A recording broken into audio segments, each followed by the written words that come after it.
നിലമ്പൂർ ഉപതെരഞ്ഞെടുപ്പ് മുഖ്യമന്ത്രി പിണറായി വിജയന്റെ വാട്ടർലൂ ആയിരിക്കുമെന്ന് കോൺഗ്രസ് പ്രവർത്തക സമിതി അംഗം രമേശ് ചെന്നിത്തല. ഇടതുമുന്നണി പരാജയം സമ്മതിച്ചെന്നും അദ്ദേഹം വ്യക്തമാക്കി. നിലമ്പൂരിൽ UDF കേന്ദ്ര തെരഞ്ഞെടുപ്പ് കമ്മിറ്റി ഓഫീസിൽ മാധ്യമപ്രവർത്തകരോട് സംസാരിക്കുകയായിരുന്നു അദ്ദേഹം. കഴിഞ്ഞ 10 വർഷത്തെ ഗവൺമെന്റിന്റെ ഭരണത്തിനെതിരായ ദുർഭരണത്തിനെതിരായ വിധിയെഴുത്താണ് ജനങ്ങൾ നടപ്പാക്കുന്നത്. ജനങ്ങൾ മടുത്തിരിക്കുന്നു. കേരളം ഒരു രാഷ്ട്രീയ ഭരണമാറ്റത്തിന് തയ്യാറെടുക്കുകയാണ്. ഒരു ഭരണമാറ്റത്തിന് വേണ്ടി തയ്യാറെടുക്കുന്ന കേരളത്തിലെ ജനങ്ങൾ നിലമ്പൂരിലെ ജനങ്ങളെയാണ് കാത്തിരിക്കുന്നത്. പ്രതീക്ഷയോടുകൂടി കേരള ജനത നോക്കിക്കാണുന്നത് നിലമ്പൂരിലെ ജനങ്ങളെയാണ്. 2026 ഒരു ഭരണമാറ്റം, ഒരു പുതിയ ഗവൺമെന്റ് ഉണ്ടാകാൻ വേണ്ടിയിട്ടുള്ള തയ്യാറെടുപ്പിലാണ് കേരള ജനത. അതിന്റെ ഏറ്റവും ആദ്യത്തെ പടിയായി നിലമ്പൂർ തെരഞ്ഞെടുപ്പിനെ നമ്മൾ കാണുന്നു.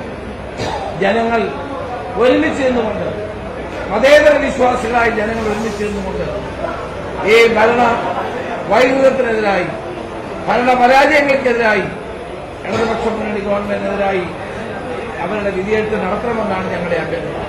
മുഖ്യമന്ത്രിയുടെ 3 ദിവസത്തെ പര്യടനം ഇടതുപക്ഷത്തിന്റെ പരാജയ സൂചനയാണ് നൽകുന്നത്. സർക്കാരിന്റെ നേട്ടങ്ങളെക്കുറിച്ചൊന്നും പറയാതെ വർഗീയ ധ്രുവീകരണത്തിനാണ് മുഖ്യമന്ത്രി ശ്രമിക്കുന്നത്.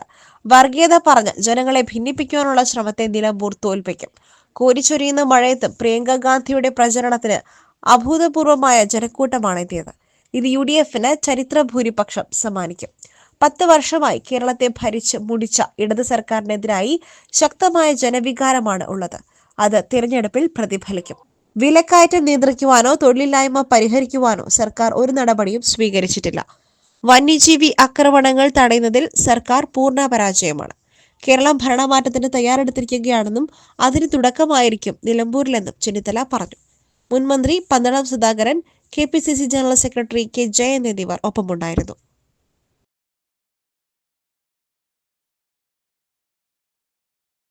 SS Gold, pure gold. SS Group, Nilambur.